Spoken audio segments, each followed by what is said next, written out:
дипломын төлөө их сургуульд сурах, одоо 3 дугаар курст орно, эсвэл өөрийнхөө олон зүйл туршиж үзээ, тэндээсээ өөрийнхөө хийх бизнесээ сонгоод явах уу. За ингэж байна. Дипломын төлөө чи сурж байгаа юм биш бат үлэг бэлгээ. Нэгдүгürt би чамд энэний хариултыг өгчээ.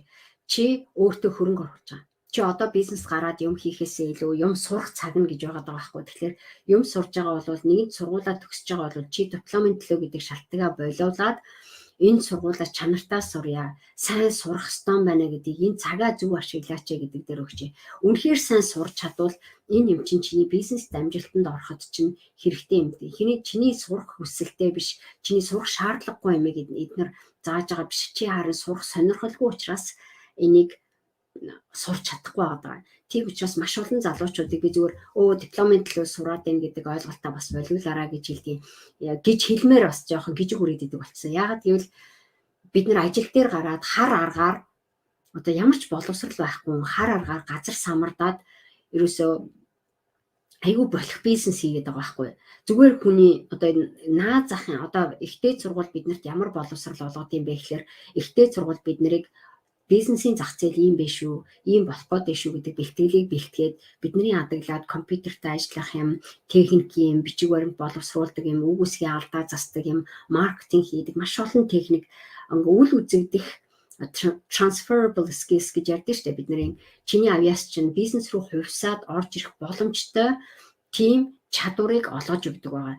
Тэгтэл бид нар яадаг вэ гэхээр дотроо бодохдоо энэ зүгээр дипломын төлөө чи сурж байгаа гэж бодоод байна. Бизнес чи хичнээн сургуульд сурж байгаа ч гэсэн энэ моментод сурж байгаа юм чи утга учиртай чухал юм байгаад байгаа. Чи тэрийгэ төвлөрч ойртож сураад тэрийгэ голохгүйгээр бид нар сурчвал чи одоо юу гэдэг сургуулаа төгсчлөө гэхэд чи ид читэй чанартаа сураад онц сурах боломжтой байхгүй. Тэр өнцгөөс нь би чамд бэлтгэл өгчээ.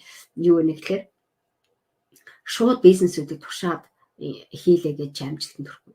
Бизнесийг зүгээр туршиж үзлээ гэж чамд тохиромжтой шахгүй. Өөрийгөө таних хэрэгтэй байна. Чи тэр өөрийгөө хөгжүүлэх хэрэгтэй байна. Бие зас гэдэг хэсэг дээр чи одоо ажиллах хэрэгтэй байгаа байхгүй. Тийм учраас маш олон хүмүүс зүгээр юм хийн гутаа бүгдээр амжилтанд хүрэхгүй. Зарим бизнесүүд одоо миний бизнес хөтөлбөрт бид нар яадаг вэ гэхээр хүн болгон тохирох бизнес байна. Чи юм болгон бизнесийг сонгоод оролдоод хийлээгээд амжилтанд хүрнэ гэж яахгүй. Яг энэ бизнес надад яг ашигтай юм байна гэдэг гаргалгаагаа чи гаргаж иртлээ. Зөндөө олон юмс туршиж үзээд унж усаад идэх. Заримдаа чи унж босох шаардлагагүйгээр аль хэдийн хүмүүсийн заагаад байгаа юмыг аль хэдийн хүмүүсийг оролдоод үзсэн юмыг хүмүүсийн гаргадаг алдаануудыг зайлсхийгээд өөрөө биеэрээ махан аргаар тулж үзэхгүйгээр өөр хүмүүсийн хийгээд одоо гаргацсан алдаанаас суралцаад чи өөрөө бизнесээ арай өөр гаргалгаагаар гаргах нь чухал байгаа байхгүй. Тийм учраас би боловсралтай хүн илүү боловсралтай бизнес хийдэг, боловсралтай хүн илүү төвчээртэй бизнес хийдэг, боловсралтай хүн яадаг вэ гэхээр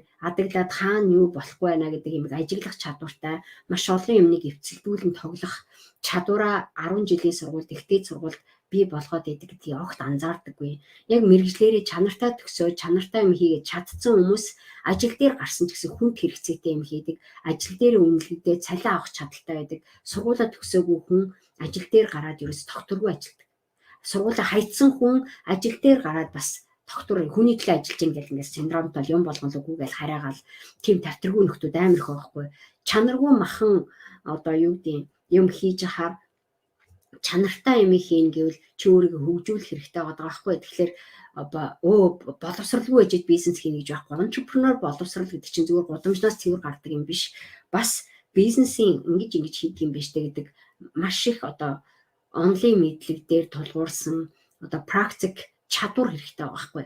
Энэ юмнууд хавцалдах хэрэгтэй. Тийм учраас би ингээд нэг жоохон тэрслүүд маягийн зөвлөгөө чамд өгчий, чамд хэрэгтэй болно гэж бодож байна те. За манай Солонгоо тэгж байна. Улаанбаатар Entrepreneur Social гэдэг ивентэд бүртгүүлээд ивентэд бүртгүүлээрээ гээд линк өгсөн шүү дээ. Энэ линкээр ороод сайхан бүртгүүлээрэй.